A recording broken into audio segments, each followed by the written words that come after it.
Mei entra na academia e se apresenta à diretora Shihan informando que foi enviada pessoalmente por Zuko. A diretora, já ciente de sua chegada, a recebe com cordialidade e comenta que Mei terá um papel essencial na formação de uma nova geração de estudantes da Nação do Fogo. As duas trocam algumas palavras sobre a antiga diretora da escola, uma figura quase lendária que, segundo elas, já deve ter ultrapassado os 100 anos de vida. Shihan fala com certo orgulho da ex-diretora, lembrando como seus feitos foram elogiados por líderes como Ozai e Sozin. Mas o tom muda quando Mei, séria, interrompe a conversa. Afirma que quanto menos a escola celebrar nomes como Ozai e Sozin, melhor será para o futuro da Nação do Fogo. Shihan, visivelmente incomodada, defende que a história não pode ser apagada. Mei, firme e direta, deixa claro seu propósito ali, garantir que os estudantes conheçam a verdadeira história da Guerra dos 100 Anos, sem glorificações, sem distorções, sem heróis falsos. A tensão se instala no ar. Shihan, com um olhar impaciente, encerra a conversa e se despede de Mei, sem disfarçar o desconforto. Mei respira fundo antes de entrar na sala de aula. É seu primeiro dia como professora, mas o peso do passado e as expectativas tornam cada passo um desafio. Assim que cruza a porta, Ki sussurra animada para as colegas mal conseguindo conter a fofoca. Essa aí é a ex-namorada do meu irmão. Mei ignora o burburinho e cumprimenta a turma com calma. Começa a interagir com os alunos, tentando criar uma conexão. Mas a aula é interrompida por um grito histérico de Liwa e Ki. Um inseto havia invadido a sala. Com serenidade, Mei se aproxima e mostra o pequeno visitante. Esse é um escaravelho cigarra. Ela explica que o inseto vive por 18 anos enterrado no subsolo, apenas para passar uma única semana na superfície antes de morrer.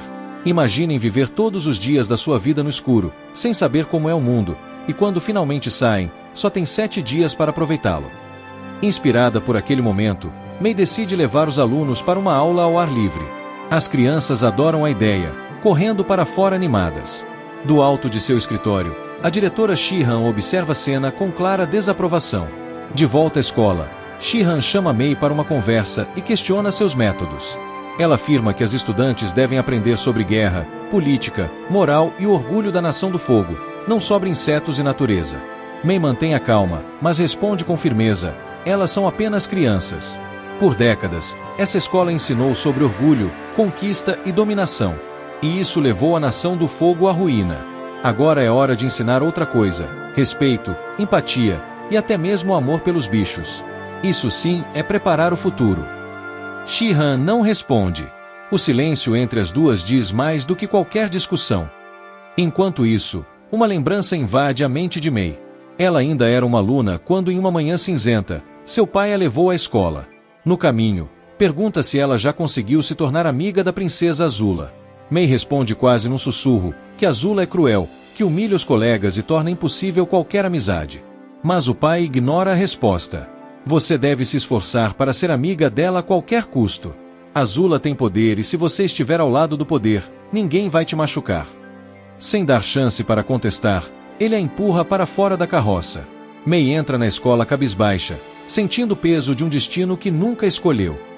Mei retorna ao pátio da academia e logo avista Azula no centro das atenções, cercada por um grupo de alunas que a escutam com admiração enquanto ela se gaba da mais nova tática de seu pai: infiltrar espiões em cidades estratégicas do Reino da Terra. A arrogância da princesa preenche o ambiente como se fosse natural. Com passos firmes, Mei se aproxima e chama sua atenção. Azula, com um olhar impaciente, pergunta por que deveria se importar. Sem hesitar, Mei responde: acho que deveríamos ser amigas. Azula arqueia uma sobrancelha, visivelmente entediada. E por que eu seria amiga de você? Mei saca suas facas e, com precisão quase artística, as lança em direção à árvore, passando de raspão em Azula. As lâminas cravam-se com perfeição. Azula finge indiferença, mas aceita o convite. Em seguida, com um sorriso malicioso, completa: tudo bem, podemos ser amigas. Sem esperar resposta, Azula agarra o braço de Mei e a arrasta pelo pátio. Vamos! Tem algumas pessoas que precisam ser lembradas de onde é o lugar delas. De volta ao presente na aula ao ar livre, Mei prepara uma corda de equilíbrio entre duas árvores, incentivando os alunos a testarem sua concentração e confiança. Ki, sempre curiosa, a observa com atenção e solta a pergunta: por que você e meu irmão não estão mais juntos? Mei sorri de canto, tentando manter o tom leve. Somos só amigos agora. Mas Ki não se dá por satisfeita. Mas ele precisa de uma noiva. E você é perfeita para isso. Mei desconversa, apontando para a corda. Bom, uma amiga só pode andar na corda bamba de um circo, como eu tô fazendo agora. Casamento é outro número. Ki, divertida, aceita o desafio e sobe na corda rindo. Logo sua colega também quer tentar. Enquanto observa as duas se equilibrando, Ki pergunta de forma mais séria. Você conheceu minha irmã Azula quando estudou aqui, né? Como ela era? A pergunta pega Mei de surpresa. Por um instante, tudo ao seu redor desaparece, e sua mente a leva de volta a um momento que jamais esqueceu. Um episódio que definiu não apenas quem Azula era, mas também quem Mei se tornaria. Azula grita o nome de uma aluna. Hongyi. A menina se aproxima rapidamente, com um sorriso nervoso no rosto. Sim, princesa. O que deseja? Azula encara com um olhar calculista e responde, com um tom doce e sarcástico. Eu só quero o melhor para você, é claro. Ela pausa por um segundo e então solta a bomba. Fiquei sabendo que seu irmão foi convocado para a linha de frente. A guerra tem sido bem exigente ultimamente. Hongyi empalidece. Isso não pode ser verdade.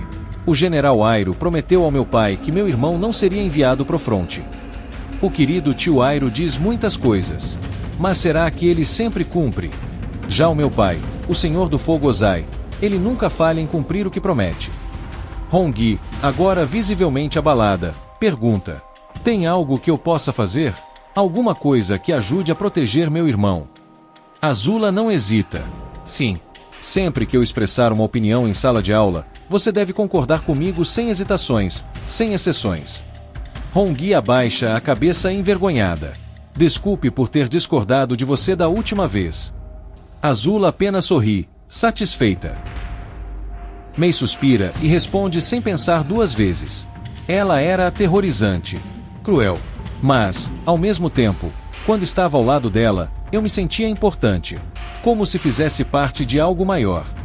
Ki baixa os olhos pensativa. Eu não paro de pensar no dia em que fui sequestrada pelos Kemurikage. Não eram eles de verdade. Eram as amigas da Azula. Por que ela faria isso comigo? Eu sou a irmã dela. Mei responde com tristeza na voz. Nem mesmo Azula sabia por que fazia certas coisas. Ela só seguia o que sentia. E isso muitas vezes era raiva e medo. Um medo que ela nunca soube como controlar. Azula encontra Mei escondida em um canto da academia, absorta na leitura de um livro. Sem muita cerimônia, ordena que ela vá assistir ao Agni Kai entre Hongyi e Peijin, um evento que claramente não era comum entre alunas. Mei, surpresa, questiona como a situação chegou a esse ponto. Azula explica com frieza. O irmão de Hongyi foi enviado para a linha de frente da guerra, e isso a deixou abalada. Ao descobrir que Peijin vinha de uma colônia do Reino da Terra, informação que a jovem escondia até de sua melhor amiga, Azula fez questão de contar. Sabia exatamente o que estava fazendo ao plantar essa semente. A diretora e sua aprendiz Shihan chegam ao pátio para supervisionar o duelo.